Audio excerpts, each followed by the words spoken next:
Happy weekend to whoever's on YouTube today watching this video. I have been asked to do a Monteverde fountain pen review, which isn't something I have done often, but I just got a new Monteverde Ritma pocket neck pen, which is this one here, and this was, whoops, off it goes. Well, where'd it go? There we go. Yes, it is magnetic.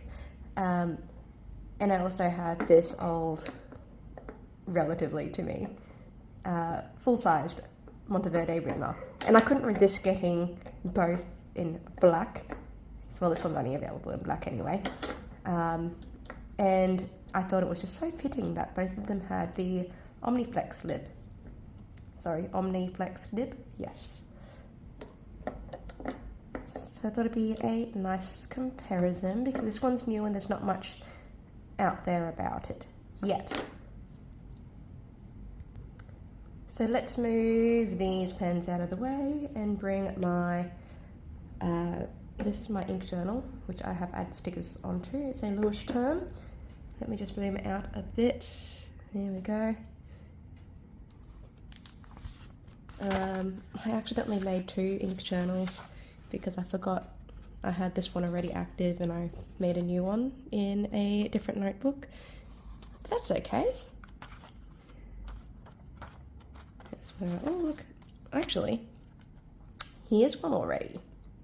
So I normally do a bit of an, I don't know, currently inked type spread within my journal, and I kind of rate them based on what I think of the ink and pen pairing. And I decided when I first got this little one, which I won from the Instagram pen and ink challenge video, that I wanted to use the same ink in both this one, which I got this year, and this Monteverde Ritma, which I got from my very first ever pen and ink challenge win back in February of 2022.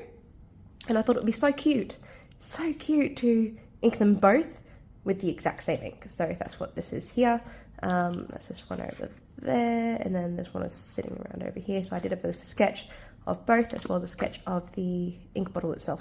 And this was basically just my first impressions on what I think about the pen and ink pairing. And I did something different because, you know, I made it such that it was upside down type thing, so utilizing everything in the book. Typically this is what my normal pen and ink pairing personal review looks like, so this one's just a bit different. And then of course, you know, yeah, this is another one as an example. And then like my currently inked for funsies, and I did a bit of a, up here, a fine nib comparison for some of my friends at the journal meet, and that's just a little splurge I did on my Instagram about the Lummy Dyke Lilac. And this was just, you know, reasons why I got certain ink samples, because I thought it'd be nice to look back on. And I'm not one to waste paper, so I'm just going to continue straight on to here. And we shall ignore my little other one, why I got that particular ink sample. I definitely prepared this ahead of time, didn't I? Alright. I thought it'd be a good time to actually show how this pen cleans, because I've already written the entire pen dry. Yeah, it's fully empty. Look at that. It's got nothing in there. It's a, as you can see, it's a push-pull mini converter. Makes it really fun because that means you can change inks frequently. But in terms of the actual nibs themselves, it's significantly different in its size. I thought it was really cute. The entire experience is, I think it's such a cute idea. So if you look at that, it's a bit hard with this lighting. There we go. This one just says Flex, and this one says Omniflex. You can see the design is a bit different as well. This one has a bit more, it's a more of a plain design on the nib, and this one is definitely a bit more elaborate. I don't know if the newer Omniflex nibs will look more like this or if it'll look more like this, but you can already see that the shape is different too. Either way, this one kind of writes thicker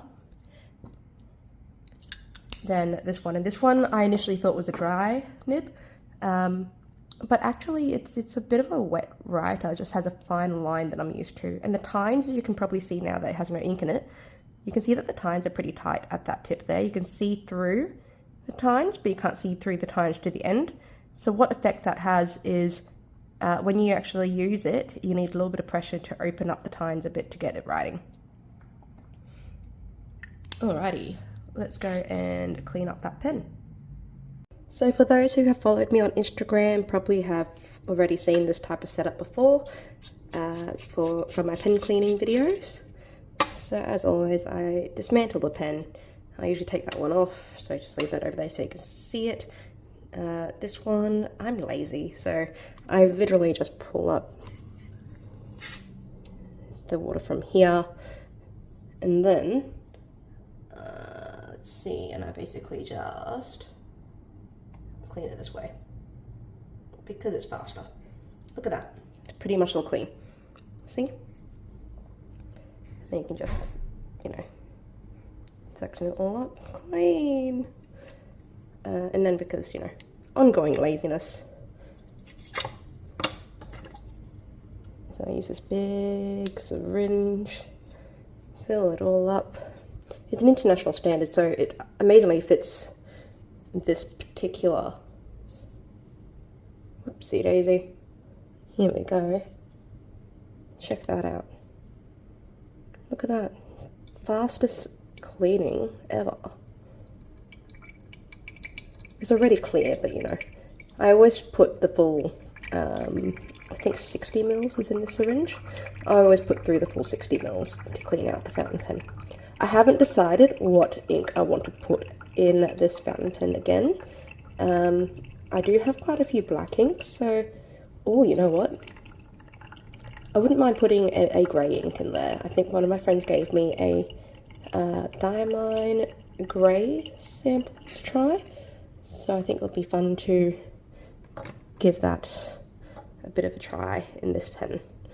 And then I can use it for sketching. Done. Here we go. This is the sample that my friend gave me, which is Diamine Grey from Pulp Addiction. I think she ended up getting like a full bottle of this ink after she tried it, and she was like, "Nah, Mel, do you just want the sample that I have for Lorraine?" I was like, "Sure, why not?" So it defeats the purpose to kind of fill it with a syringe, but generally that's what I prefer to do. I don't tend to use this, but you know, for the purpose of this video, let's actually use the converter for its intended purpose, even though that's not what I prefer to do. But first, I should probably dry this first, shouldn't I? Hold on. Where did I leave some tissues? Here we go. So this is an indication of how you can wick away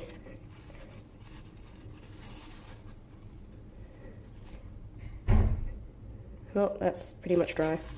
Fancy that. That was fast. Not even a speck on there. How fascinating. Anyway, I don't think this will work. Look at how shallow the sample is. That's not going to work anyway. Let's do it my favorite way, which is the syringe method. Because there'll be more success that way. But you know, for the purposes, if you ever want to do it properly, you do it. This is a push and pull. But for me, let's do the quick and easy. Here we go, let's section up some of that. Oh, that might be way too much for this tiny, tiny mini converter. You want to have this satisfying fill. Watch this. Watch this. Oh yeah, look at that. Look at that. Perfect. And of course I have, you know, some ink left over, so I just chuck that back in. Waste not, want not, all that jazz. Chuck that in there. And then always be careful with, obviously, this end, because if you accidentally depress that plunger, ink will go everywhere. So I always hold over here when I'm pushing it onto the nib itself. I tend to hold onto the feed as well, just for extra security. It's not like you're going to get inky fingers just from, you know, chucking a converter on. And then, there you go. In order to actually check that you can get ink into the feed, I normally, you know, depress the plunger a bit, just to make sure. Nice and steady and slow. And that will just fill, oh there you see, you can see that bit there. You can see that ink just kind of coming out. There it is, that bit of shininess. Whoops, too much. Suction that back up. I can't believe I avoided an ink disaster, all for the sake of a video. Alright, that's done. It's all ready for writing. One thing I didn't show you, besides, you know, the nice, pleasant little snick, yes, it does that as well on the mini one as it does on the full size. So you can hear that again. You can also have it on the back as well.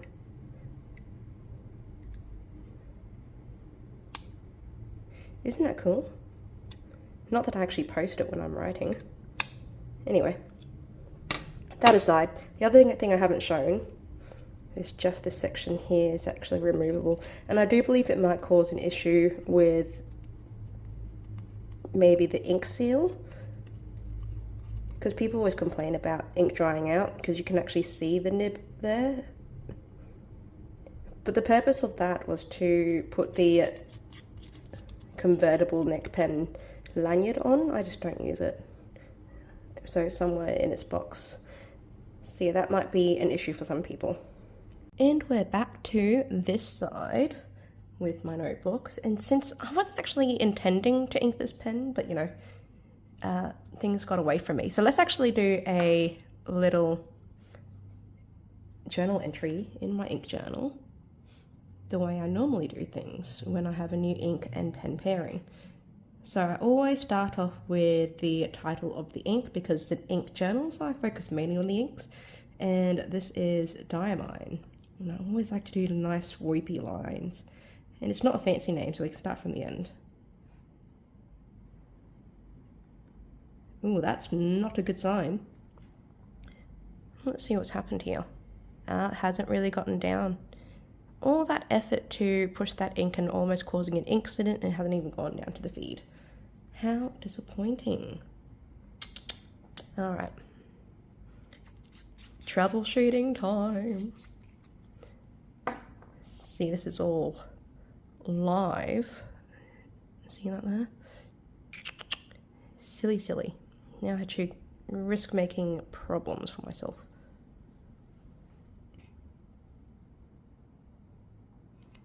I think that will work. That should work. If it doesn't, I'll have to bring out a little Kleenex to fix the issue. I mean, look at that. Look, you can see that pool of ink. If I just angle it properly. Oh well. You'll see the blob and then I'll be like, oh, soldiers there. It could be that the ink is a bit dry. Sorry, I've just had a look at it in person instead of through a camera lens. I can still see it's not getting down to the feed, which is irritating. So that might be an indication that this ink is drier than expected. Let's see how we go here. I don't think it will work. It's gonna cause problems. Where'd my tissue go? Oh, let's see now. Yes, okay. My tissue trick worked. Alright.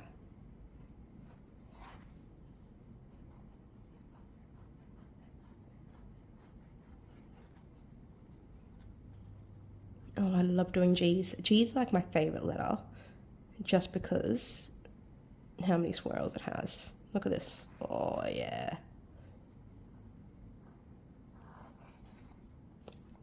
Ah, yes. So the flex nib does work. I do quite enjoy it, like you can see it there.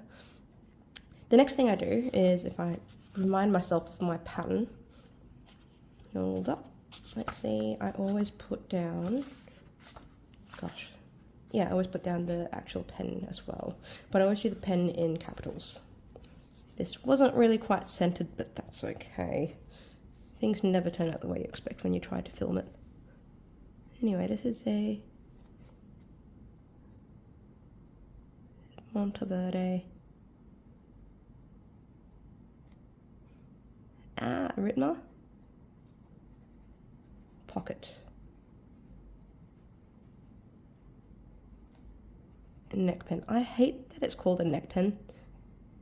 It sounds constricting. It has some negative connotations for me. But there you have it. And the nib is the Omniflex. And then I always do a star rating, because by the end of the actual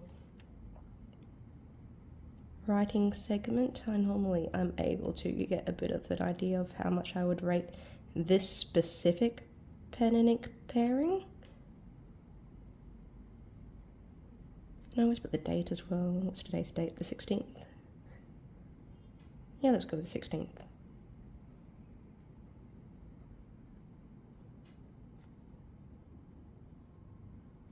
Coolio. Now it's for the fun part. This is where I just ramble about the pen and ink pairing. Let me just think. Alright, so first off, it's grey. I think I normally hit it as well. It's a bit of a while since I've done this. Nope, I just go straight in. Oh, you know what I forgot? I always draw a picture. And I normally do it in this corner here. I love sketching my fountain pens, and I always do like a kind of... See, I haven't quite learnt how to draw the Omniflex nib yet, so I just kind of guess. It's a bit of a small looking thing, isn't it? Yeah, that'll do. Then it has a bit of a... Actually, the section's actually quite thin. There we go, like that. And as you can see here, there is no posting. I don't like posting pens. It feels uncomfortable to me. I have a slight hand in the first place. Yeah, it looks a bit long. Like that, that looks about right. And then let's go lengthwise in terms of the shading. Yeah, that'll do. Put a bit of shading on that side. Maybe put a few like shine lines there. Put the breather hole. All that through. And we've got the, what does that look like? Yeah, it's got that little top there, proportion wise. Hold on. That black part there, it's almost to scale.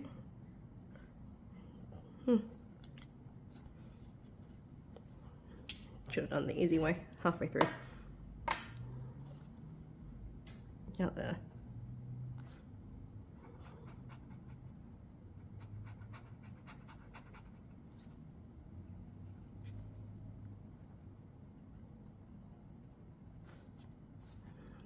Put some shine lines and then put some shading.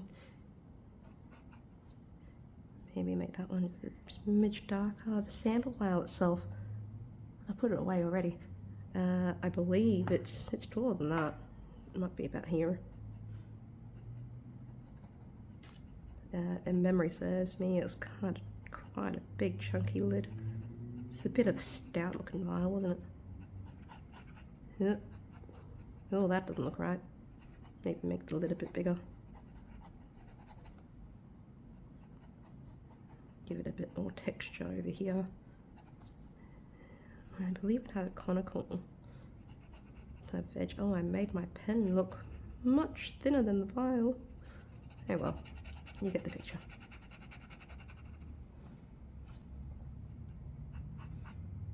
Maybe I can just make it a smidge wider. Who knows? It's not like anyone really cares. Here we go. Yeah, that'll do. I like that, that's cute.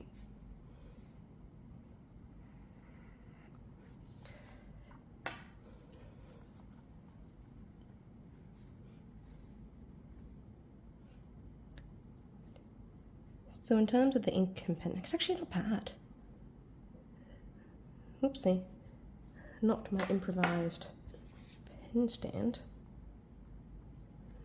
Sorry, my phone stand. Okay. Where are my lines?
there you have it. If you can read my handwriting, you can see my thoughts of this pen and ink pairing in particular.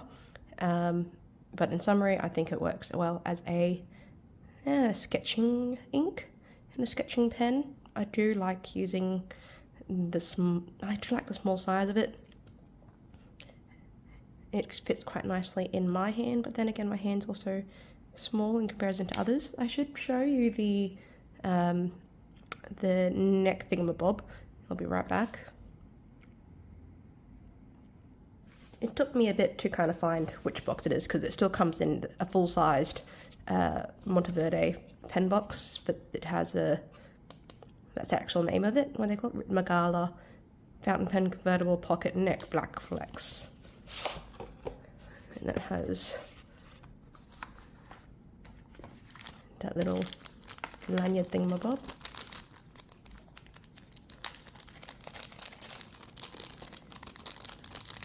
I thought I'd use it for work, but they don't actually let me wear lanyards at work, so I just put the fountain pen in my pocket.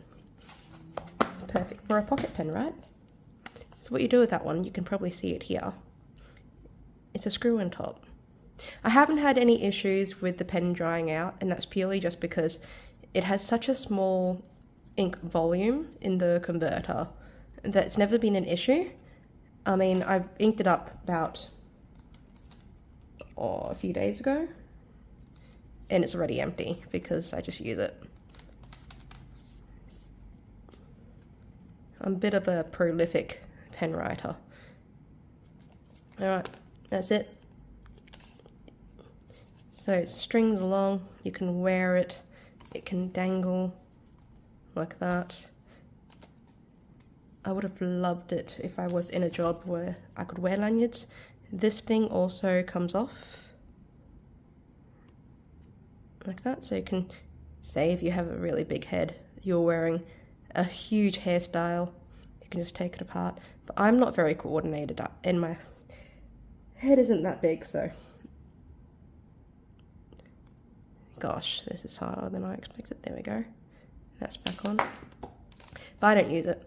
And I guess it works as well. Do note it doesn't have a roll stop. There is danger if the pen just kind of rolling away. I don't have an issue with it because I don't leave it down on the table to roll too far. And you know, if it's next to this pen, they kind of magnetically attract each other.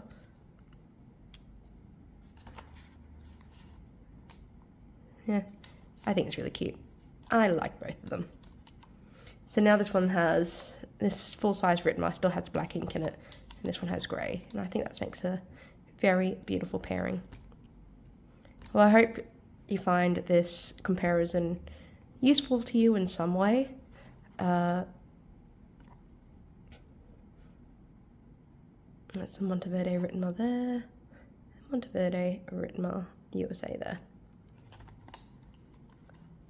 I love the fact that I've got both of them from the Pen and Ink Challenge 2 years apart, and this is my second Pen and Ink Challenge win. I just love patterns, and that pattern just gets me.